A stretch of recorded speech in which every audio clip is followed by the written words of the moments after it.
Hello, hello, hello, good people. Welcome back. This is my channel, Freedom to Shine, where we talk about practical tools for Black women in wellness.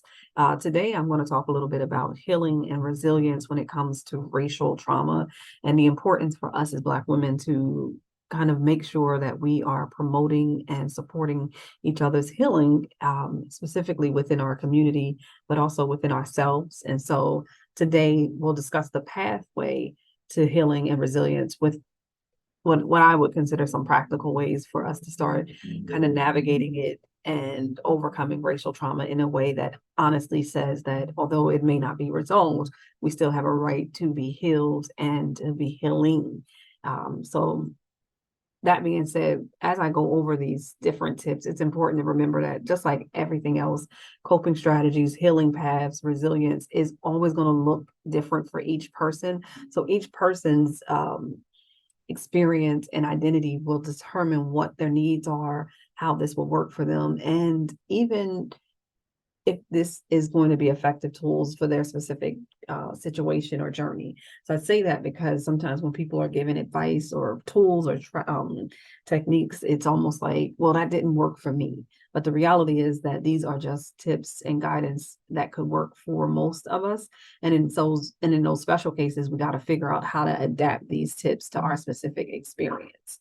So the first thing I want to say when it comes to anything that we're dealing with, but specifically racial trauma, we have to acknowledge that our feelings are real and what we're dealing with is real. So many times what happens with discrimination, microaggressions, or even systemic racism that has to do with like systems that you have to navigate every day, what happens is that we start to think that we're overreacting or something about the way we're dealing with it is our responsibility. And so the first thing I want us to do when we think about how we can start our path to healing is to just acknowledge your feelings.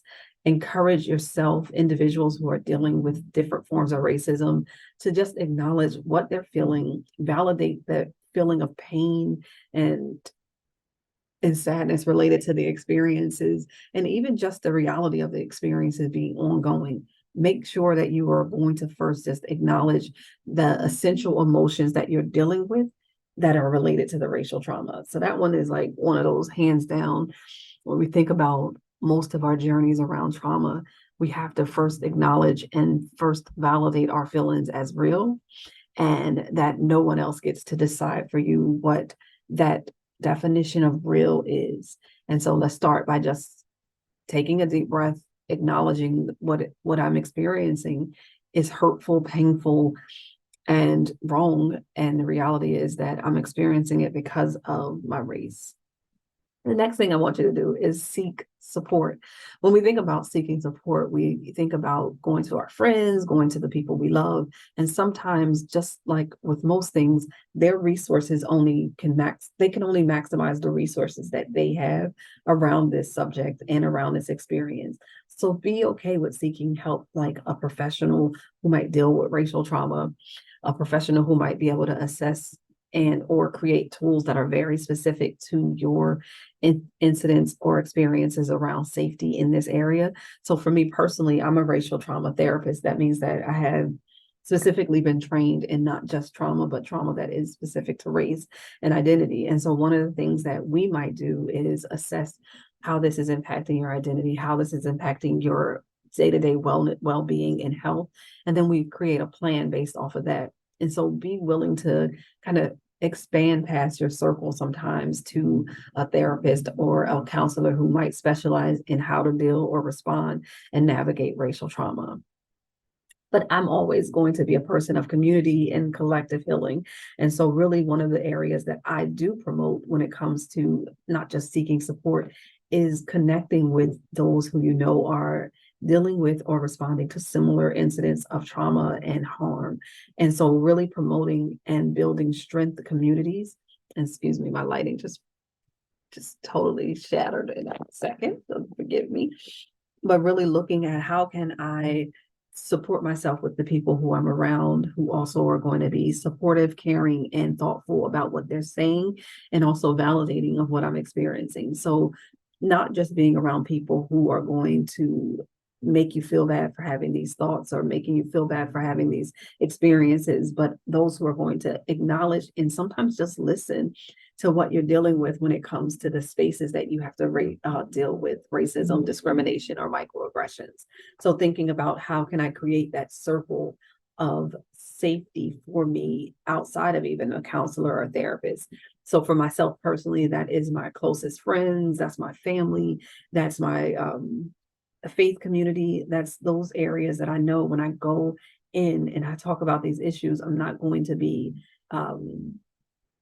be looked at as overreacting or dealing with it in a way that isn't appropriate. I'm going to be comforted and validated around what my feelings really are. The next thing you want to think about is self-compassion. And now, mind you, these are not in any specific order. So let me say that as well, because you can do these together, not just separate or in one certain order. But self-compassion is about teaching yourself that you're not responsible for the harm of others and really looking at the accountability for caring for yourself as these things are happening and looking at what can I do to navigate negative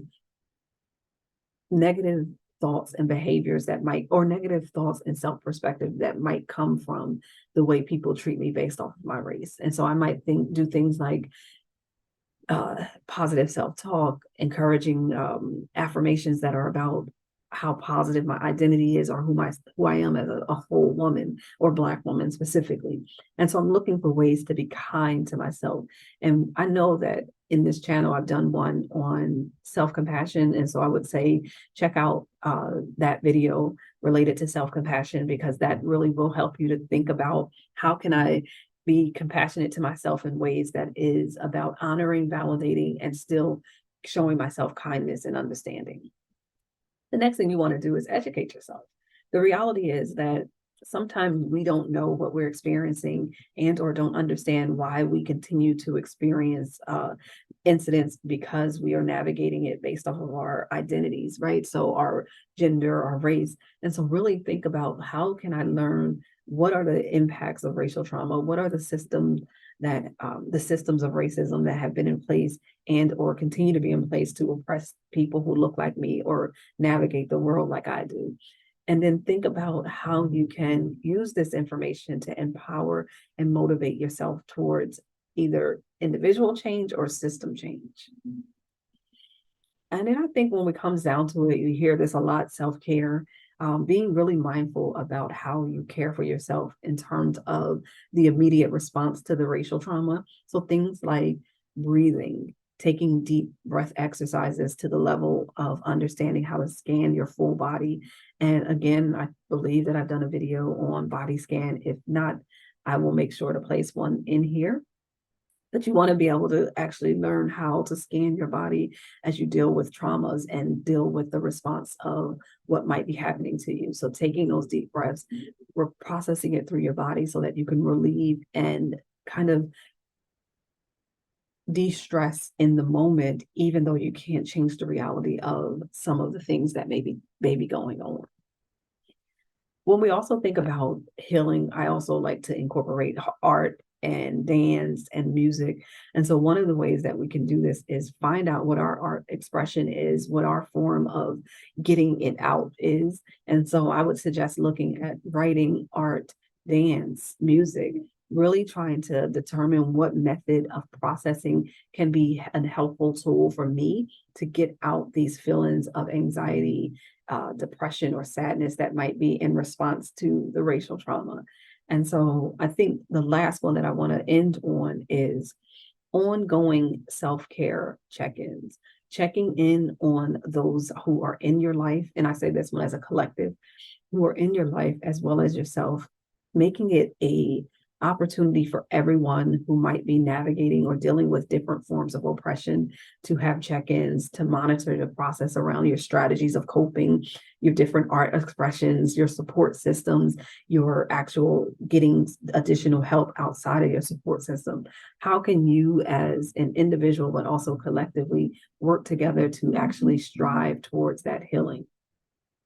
Again, it is important for me to remind individuals and our whole collective that healing and resilience looks different for each of us, and that there is no linear way or process for this to kind of happen, so that you may have setbacks. You may have times when it just doesn't feel like there's anything that you can do.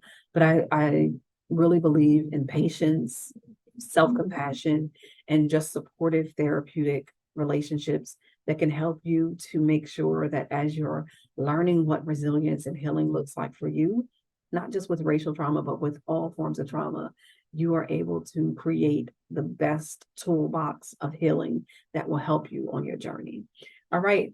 If you haven't already, please subscribe to my channel. I'm going to attempt to make sure that I am doing a weekly video on some form of healing and resilience for Black women. So share this video, share this channel, and y'all be well.